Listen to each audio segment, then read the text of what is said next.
Everyone, आज की इस वीडियो में हम लोग देखेंगे टोटल इंटरनल रिफ्लेक्शन, जिसको हिंदी में कुल या पूर्ण आंतरिक परावर्तन कहते हैं।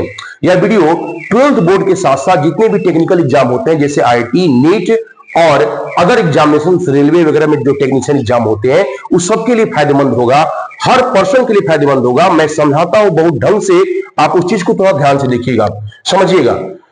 टोटल इंटरनल रिफ्लेक्शन जो फिजिक्स का फेनोमेनन है, इससे रिलेटेड नेचर में एक से एक घटनाएं घटती हैं, एक से एक एग्जाम्पल्स भरे पड़े हैं। जैसे रेगिस्तानी इलाके में किसी व्यक्ति को यह भ्रम होता है पानी का, इसको बोलते हैं मृग मरीचिका, इंग्लिश में कहते हैं इसको मिराज।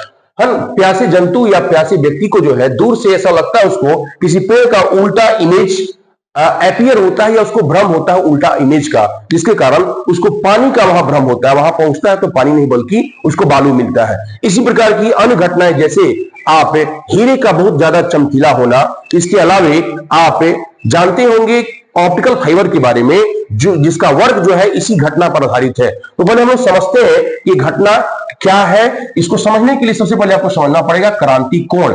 क्रांति कोण क्या होता है, क्रांति कोण क्या होता है, पहले इसको समझते हैं। ये दोनों चीज को डील करने के लिए सबसे पहले आपको ये समझना होगा, इसके लिए कंडीशन जो है सघन से विरल माध्यम के लिए कंडीशन है।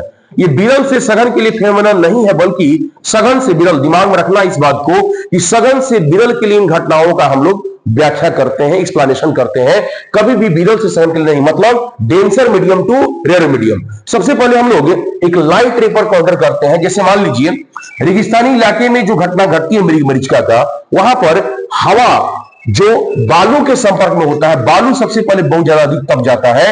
ये एक्चुअली बलुआही जमीन है और इस बलुआही जमीन के संपर्क में जो भी आता है काफी ज्यादा गर्म हो जाता है, और इसके संपर्क की जो वायु है गर्म वायु की तरह बिहेव, गर्म वायु है वो एक जस्ट लाइक विरल माध्यम की तरह बिहेव दिखाती है, मतलब रेयर मीडियम की तरह। और ऊपर वाला इसके रिस्पेक्ट में वायु ठंडी होती है, वो डेंसर मीडियम अर्थात सघन माध्यम की तरह बिहेव दिखाती है। मतलब पृथ्वी के वायुमंडल में दो तरह के माध्यम का निर्माण हो जाता है, सघन और विरल माध्यम। जब किसी सघन, और जैसे मान लीजिए मैं यहां से एक बाउंड्री निर्धारित करता हूं कि यहां तक की जो वायु है ये नीचे वाला सघन है, नीचे वाला विरल है, ऊपर वाला सघन है। तो सघन से विरल माध्यम में कोई लाइट रे को हम पास करा रहे हैं, किसी लाइट रे को पास करा रहे हैं। मान लीजिए हम एक लाइट रे यहां पास करा रहे हैं, एक लाइट रे जहां पर ये आपतित हो रहा है, ये लाइट रे आपतित जहां पे हो रहा है, ये इसके लिए आपतन कोण हुआ, ये आपका आपतन कोण है, ये आपकी आपतन कोण है। इसके लिए जब सघन से विरल माध्यम में कोई किरण प्रवेश करती है तो अविलंब से दूर हट जाती है, आपका अविलंब है, इस अविलंब से ये दूर हटेगी, मतलब यहां से जाने का डायरेक्शन, इसका ओरिजिनल डायरेक्शन ये था, लेकिन ये बिल्कुल यहां से दूर हट जाती है। इसके बाद यदि मान लीजिए कुछ ये कोण बढ़ाना चाहते हैं, मान लीजिए हम इस कोण को बढ़ा रहे हैं, हम एक दूसरा कलर यूज करके हम लोग दिखा सकते हैं कि कैसे ये हमारा चेंज किया। इस चीज को देखिएगा ध्यान से। यदि कोण को हम बढ़ा रहे हैं तो निश्चित रूप से ये किरण भी ऊपर भागेगी, मतलब अपवर्तन कोण का ही मान बढ़ेगा। यदि हम लोग इस किरण को और फैला देते हैं तो आपतन कोण का मान बढ़ जाएगा पहले से। यदि आपतन कोण का मान बढ़ेगा तो निश्चित रूप से यहां पर अपवर्तन कोण का मान भी बढ़ेगा। हमने ब्लू वाले के लिए ब्लू लिखा है, रेड वाले के लिए रेड दिखाया है। मतलब कि पहली यदि किरण है हमारी, रेड वाली पहली किरण है, तो पहली के लिए हमने पहली यहां पर दिखाया। उसके बाद यदि ये दूसरी किरण है तो दूसरी के लिए हमने दूसरी किरण दिखाया। इस तरह से यदि कोण बढ़ाते बढ़ाते हम लोग इस सिचुएशन पर पहुंचेंगे, ये किरण भागते भागते आपको एक पोजीशन ऐसा आएगा। हम तीसरा कलर यूज कर रहे हैं इसको समझाने के लिए, ब्लैक कलर। देखिए ध्यान से, यदि कोण और बढ़ जाए, बढ़कर एक ऐसी पोजीशन को गेन करे, ये कोण और बढ़ जाए, ये कोण को हमने और बढ़ाया, बढ़ाने के बाद एक तीसरी किरण हमने ली है, तीसरी आपतित किरण है, तीसरी इंसिडेंट रे है, इसके लिए एक ऐसा पोजीशन आएगा, ऐसा सिचुएशन आएगा कि ये अपवर्तित किरण बिल्कुल इससे बाउंड्री होती हुई निकलेगी। इस समय अपवर्तन कोण का मान अविलंब से लेकर यहां तक का जो कोण है हमारा, इस कोण को हम लोग अपवर्तन कोण बोलते हैं। यहां पर आप देख सकते हैं कि कोण बन रहा है 90 डिग्री। मतलब एक खास आपतन कोण के लिए, एक खास आपतन के लिए अपवर्तन कोण का मान हमारा 90 डिग्री हो जाता है। एक खास आपतन के लिए अपवर्तन कोण का मान 90 डिग्री हो जाता है। तो यहां पर ध्यान देने वाली बात है, ये जो कोण हमें प्राप्त हुआ, ये जो कोण है हमारा, इसी कोण को हम लोग बोलते हैं क्रांति कोण। इस कोण को बोलते हैं क्रांति कोण कहते हैं, जिसके लिए अपवर्तन कोण का मान 90 डिग्री लिखा है हमने।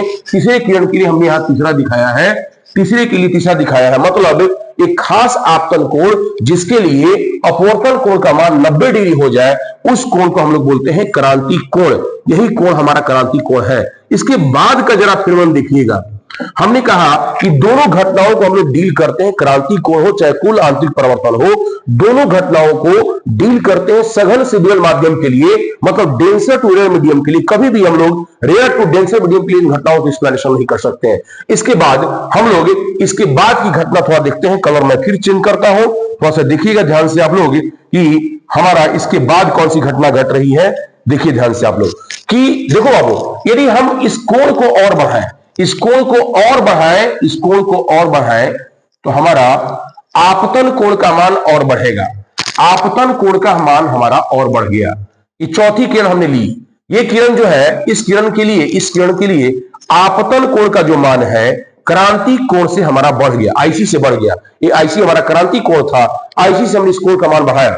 इस कोण का मान जब बढ़ गया क्रांति कोण से, अब इधर जाने का कोई चांस नहीं है, इधर जाने का कोई चांस नहीं। ये किरण जो है पुनः उसी माध्यम में लौटेगी, ये किरण उसी माध्यम में पुनः लौटेगी और इस घटना को बोलते हैं कुल आंतरिक परावर्तन।